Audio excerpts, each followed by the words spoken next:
Okay, welcome back this morning on TVT. This morning we're looking at the insecurity as the subject matter and zeroing in on the fact that bandits seem to have made a target of the Lagos-Ibadan Expressway and other highways as well. In Lagos, southwest of the country here, what's that, Kara Bridge or something like that? It's as close as that to coming off the no man's land of the expressway, no man's land in quotes. People are still being abducted, robbed in that place. I interrupted my two guests to you, Mr. Semi Okonlawon, former special advisor to the Osun State Governor and editor-in-chief of NPO Reports, and security and intelligence expert, Mr. Seyi Adetayo, who I interrupted. Apologies. Please go ahead now. Okay, you see, let me put it this way. You see, we have crops of miscreants or criminals that are just trying to build a base. It's not like we have gotten to Kaduna or Zamfara situation yet. And our concern is that if we allow this to fester for like next 3 months, from one bandit commander, we might end up having up to 10 bandit commander. At that point, any operations that we'll carry will require all those things that you mentioned. Using thermal imagery, area surveillance, but it is still at a level where we can nip this in the bud. At a level where all we need right now is what we've highlighted before: clear, the side of the road, engage the locals in that area into Amotekun, make them to be able to train them on how to obtain information, the type of information you want, and how to communicate the information. Then prepare your own tactical team to strike. Immediately you have enough information that will show their presence and their movement, where you will be able to, interdict them, and then, so that you prevent an event by being on top of it even before it has happened. So, one second, please. Let me bring in Mr. George, who has been on the line for a while. Good morning, Mr. George. Thank you for calling in. Good morning, Uncle Yori, and good morning to your guests, too. Yes. Good morning. Can you hear me, please? Hello, can you hear me? Yes, we can hear you. Please go ahead. Okay. Uncle Yori, before now, we had been receiving hints that these bad boys were infiltrating the bushes around this Lagos-Ibadan flank. And the government of Ogun, Oyo, and Lagos, I don't think they were in sync with Ondo State. Ondo State appears to be the one that is more pronounced in using the Amotekun outfit. As it is now, it is obvious that they are here. I would like to appeal to Lagos State government in particular. The other states do not seem to have what Lagos State government has that can tackle this issue. Lagos State government should please step in. They have area equipment. They have the manpower and the finance too. They shouldn't rely on Ogun and Oyo alone. They should work together and fish out where these boys are hiding in the forest and get them out before it becomes too late. Too late, indeed. Yes, that's my recommendation. I want to thank you very much, and let me bring this aspect of it. These states have their jurisdictions. They have their borders, even though they have often worked together, especially between Lagos and Ogun, right up to Oyo if necessary. They've worked together before. In fact, in Lagos, some people, it's almost like you could have one leg in Ogun State and one leg in Lagos State at a certain latitudes. Talk to me about possibilities in that area, because it's not as if nothing has been done like that before. You see, I think this is where, if you recall, this is where the issue of regional integration comes in. Regional integration, if we didn't take it serious before, I'm sure maybe around 2012, 2013, the Southwest states began to think more on integration. How do we do things in a way that will provide solutions to problems that are common to all the states within this region, regardless of political differences? And now we even have a situation where, apart from Oyo, that is under PDP. We now have almost all the states in the southwest under the same party. But even in Oyo, where you have PDP, I think there is some kind of understanding that, look, when it comes to collective interest of the people of this region, we must act in concert. We must act in a way to protect the collective interest of our people. Now, if you remember, an organization, Development Agenda for Western Nigeria, Dawn Commission, was established. I am of the opinion that an organization like that must, of necessity, be involved in coordinating activities that will lead to, okay, look, we now have an emergent problem on our hand. We now have a problem on our hand as far as the issue of security is concerned. Dawn was primarily set up to aid economic revival, Dawn economic success. DAWN. The Development Agenda for Western Nigeria. It was established to aid economic growth, to harness the economic potentials of this part of the country with a view to aiding the development and progress of our people. But where can you have development of the economy where there is security challenge? Yeah. That is where you have to. So now, coming back to the issue that he raised. Before we come back there, okay, another caller has come on the line. I beg your pardon. Good morning, Ada in Jos. Good morning, Sayori and your analyst there. It's Ada calling from Jos Plateau State. I've seen your headline, that is your topic. They say insecurity on Lagos-Ibadan Expressway. Mr. Sayori, it's not an issue of Lagos-Ibadan Expressway. That's the problem we have in Nigeria. You see, we have given space to them. If we don't have a coordinated, that is the army, the armed forces, or the military, that is the security agencies, don't have a coordinated kind of attack, and then simultaneously, both the north and the south, all at the same time, it will not work. Cover all the forests. And then I find it very ridiculous how they will tell us that they will allow non-state actors to be carrying AK-47 and AK-49 or whatever that is there. And then the Amotekun and brother and the likes of them, they won't allow them. They said they are not supposed to be, and they'll be doing that. They should work in conjunction with the police when we don't have enough boots on the ground. It's ridiculous. Then the hunters, the vigilantes, you can see how they are just killing them. It's like sending them on a suicide squad.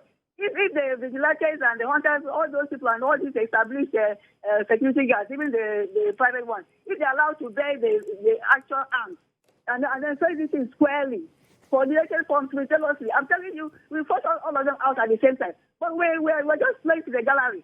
A few months back now, haven't you seen there's some little improvement? But because it is done piecemeal, that's why we're having this gap. Then they allow them straight. When you chase them in Zapara, you allow them straight. They will escape and go to Kaduna or any other adjoining state. Abuja, the same thing. It's a threat. So if that threat on that Lagos-Ibadan road, it's a threat on everybody. So let the emphasis not be just on that road. Let it be everywhere at the same time. I don't know why we have problem in Nigeria. President Buhari said that state police is not the option. What is the option now? Option is allow people to non-state actors to be carrying appropriate arms, and then the others will be going on suicide squad. We're not serious as a people. All the same, let's not give up on this country. It shall be well. All right then. Thank you very much, Ada. Let me ask you this. I've heard the police, I've read of the police saying that all local, vigilante or crime-fighting organizations that they sort of they put them in check. And I was reading Gani Adams saying that, look, it's about time that they allowed Amotekun to move in on the area. I mean, does that mean that as it stands now, speaking about Amotekun alone, maybe Ebubuagu is different, they need clearance from the police before they swing into action because it's all about knowing your customer? Well, I think the way... Let me take Yinka from Oyo State, and then you just... Good morning, Yinka in Oyo State. Hello, good morning, Uncle Yori. Good morning, sir. Yes, sir. I want to ask your program. I stay in Ibadan, so I should be able to say a little bit more about this thing happening on this Lagos-Ibadan Expressway. Let me be very sincere with you. Just like the Kara issue the other time, most of the things happening there, I wouldn't want to be a tribalist. But the fact is that, you see, those clusters of Hausa around there is where the problem lies. The same thing happens to this Lagos-Ibadan Expressway to Jerry. Anything that happens at Ojeri, nobody says anything. Those boys has to be, is that the Ogun State government has to do something about that trailer park at Ojeri. That will solve about 50% of whatever is happening on that Lagos-Ibadan Expressway. Thank you. All right, then. Well, thank you very much. That's by way of information. It was you that I interrupted because the calls are coming thick and fast. I had brought up the question about, do they need a release from the police before they swing into action? Apparently, they can't. Otherwise, Gani Adams wouldn't have been saying that it's about time you allowed Amotekun. I think we are getting the Amotekun project wrong. And this also has to do with how we appoint people into position. For example, in music, if the producer is a saxophonist, you discover that saxophone will be so prominent in the byproduct of the song. If it's a guitarist, you see that guitar will be prominent. If you put soldiers, retired soldiers to head Amotekun, it's going to look like a fighting force. Police will have issues with that. Yeah. If you put police there, maybe the leader will have the ability to relate more with the command, with the state command. Yeah. Because, see, we have to give it to the police. It's their responsibility. Mm-hmm. Are you with me? Yeah. If you put, or you make the leadership to be dominated by people with intelligence, then it will serve its purpose. Amotekun actually supposed to be majorly 80% intelligence and 20% standing force.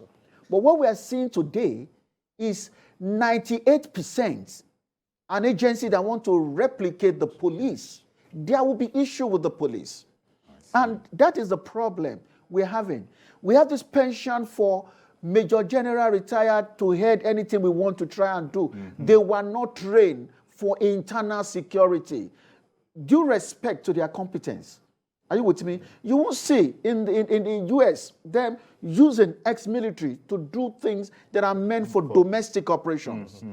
We understand. So that's where we're getting it wrong. Let me come back. In case there's more to it, we'll come back on that. But in the meantime, Alhaji Aminu has called in from Ikeja. Good morning to you, Alhaji. Good morning, Uncle Yeri. Thank you for calling in. Thank you.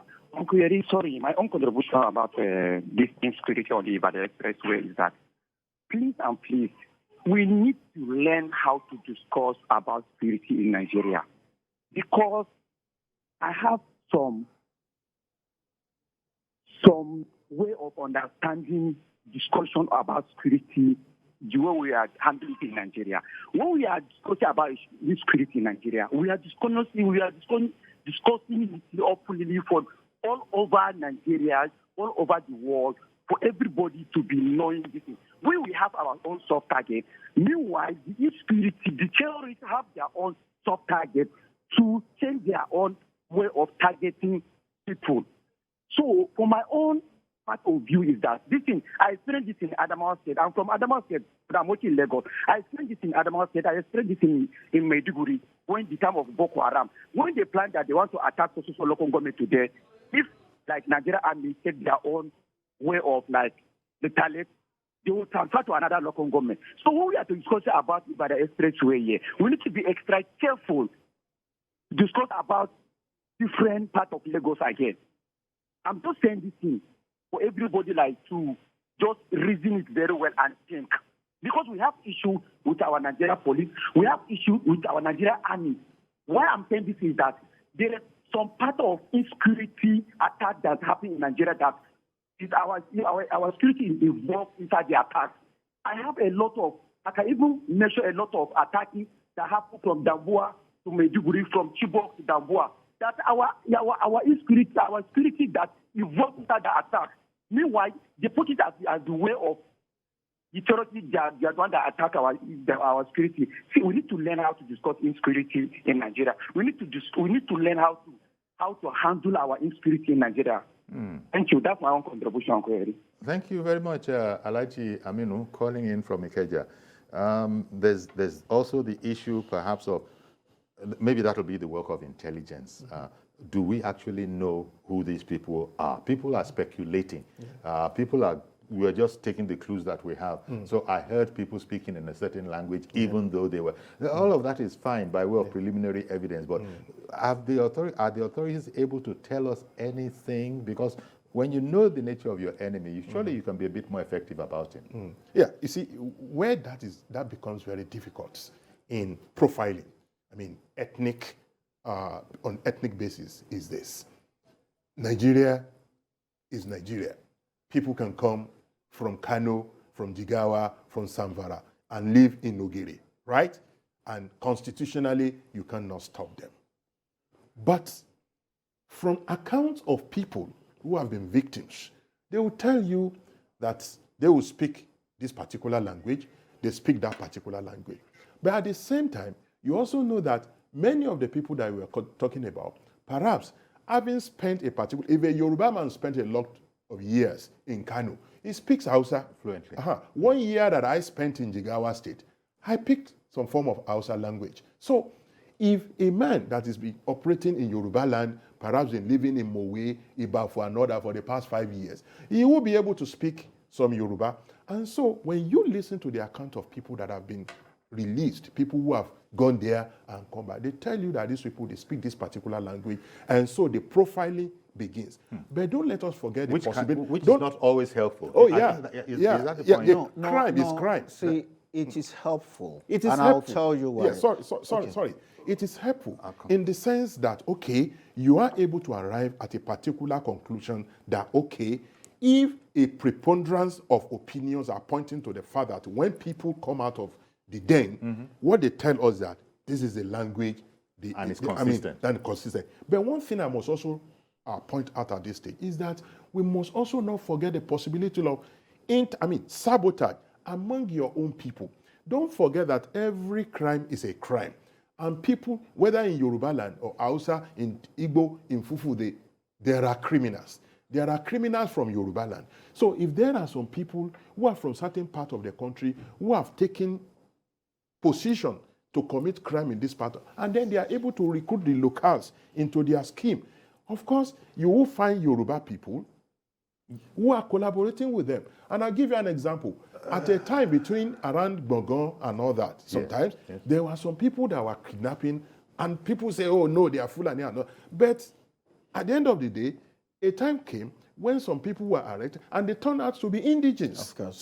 So you can't, it's either, Okay, either here nor there when it comes to the issue hear of you. ethnic I'm going to profiling. come to you because you also had something to say about profiling. Gbenga in Abuja, thank you very much for holding on. Good morning to you. Good morning, Mr. Yori. Good morning to your guests. Good morning. Good morning. The bandits operating along Lagos-Ibadan Expressway are not strangers. I'm from Ogun State, from Shagamu in particular. If you look from Ogere, Shapade, all those areas, there is no jungle there that had not been cultivated. Those jungle are farmland, farm settlement, villages, and community. There's no way a stranger will enter that place that the community will not know who they are. In essence, what I'm saying is those who are committing those things are from the community there. And they are now, kidnapping is now a business. People are sponsoring them, arming them, so that they can go and collect millions and share. When those that they arrested in Kaduna, they said the big people that give them bread, logistics, they are from the same community where they are staying. They already made covenant with them. They should not expose them, and if they expose them, they will wipe out the whole community. So they want running errand for them. So what I'm saying is that the governor and the people in that area, they should look at the community, the hunters, the OPC, they should rise up and chase out those people and arrest them. There's not intelligent to get arrested. They are not Fulani. I don't know. Even if they are Fulani, they are working with the natives, and they will know them. Nobody will kidnap somebody and keep it in a hole. They will keep them in some places and be feeding them. Who are the people supplying logistics and food for them? They are the same people in the community because they are making money from it. A loaf of bread for the bandits is about 2,000 naira. And some people are supplying because they are making money from it. So the position is that the state governors of Oyo and Ogun to come together and liaise with the Bale, the Olori Adubo, and everybody in the community there to identify people and flush them out. Thank you very much. Thank you very much, Gbenga. That's another scary dimension. Please go ahead, Sheyi. Maybe you also want to include something of what you said. There is something we call criminal profiling. It helps a long way. If you look at America, there are certain crimes and the way it happens, they will know whether this is an Irish gang or Korean or Russian syndicates that are involved. Doesn't mean that they are being racist, but it helps them to be able to know what the motive could be and how to be able to dismantle that activities. And this is also very important. The last caller made lots of important points, but there is an area where I do not agree with him. In the area that the people, those who were kidnapped, said these people were northerners, but they speak Yoruba fluently. They don't understand English. When they try to speak English, they beat them and tell them that they should either speak Yoruba or they speak Hausa. So that has been established. And if you look at around Ogere, Ogere is a large community that's a house people from northern extraction. And there are a lot of those boys there that does not have what they do. So they are ready tools in the hands of whoever is ready to harm them. And it is still the same route where they would used to enter those forests and go to those places. We've seen cases here, especially this Kara here, where it is the leadership of Kara Market that were arresting criminals, that they saw that they know these boys, they don't have any job, and suddenly they saw them counting huge amount of money. They knew they have gone to commit atrocities, and they arrested them and handed them over. So this kind of profiling helps. What we expect that the law enforcement agency to do or government to do is invite the leadership in Ogiri. I say this is what is happening. We believe that these criminals might be people hibernating with you people for a very long time. And these are the things that we expect you to begin to look for. Because at the end of the day, they are going to come back to either Ogiri or to Shagamu, no, that Shagamu market where they bring things from the north. So you need to call all those people and say, please start monitoring some of these criminal elements that have joined you people, or those that have been with you people for a long time and they have been recruited, into this. We also need to understand that the place we're talking about, they are not populated environment. They are thick forest. So the villagers in those areas might not know. And we must try now to onboard the villagers before these people onboard them and they become part of the value chain. That is what we're talking about. Indeed. It's, on the one hand, everybody has the right, every Nigerian has the right to reside anywhere. But that's not the same as saying every Nigerian has a right to be criminal in his behavior anywhere. That's not the spirit of the law at all. And so here we are. So I wanted to ask you first, the police has said that, as I said, the police always say that, go about your business, we are up to the task, and that kind of a thing. Well, by now, not too many Nigerians, will therefore sleep with both eyes closed. They will know that, let me also own the process. Let me keep one eye open, just to be on the safe side. How difficult do you feel this task is? Because the society wants answers to this. The society wants to be able to travel again. People are now scared of that place. And it's not just about people who need to go to Ibadan or Amotekun, or just about everybody needing use that road as a gateway, right? You see, let me respond to that with a video that was circulating some 3 days ago around Shapade Ogere axis. I think there was another apprehension that kidnappers had seized the road. And so many vehicles, trucks, commercial vehicles, private vehicle owners, everybody stopped. And for hours, they were there. Nobody knew what was actually happening. But you see, we later got to know that, okay, some kidnappers hit the road and they were able to pick a few people that they were going to pick. And that tells you that, look, the road is actually in danger. And so it then compels us to look for immediate solutions.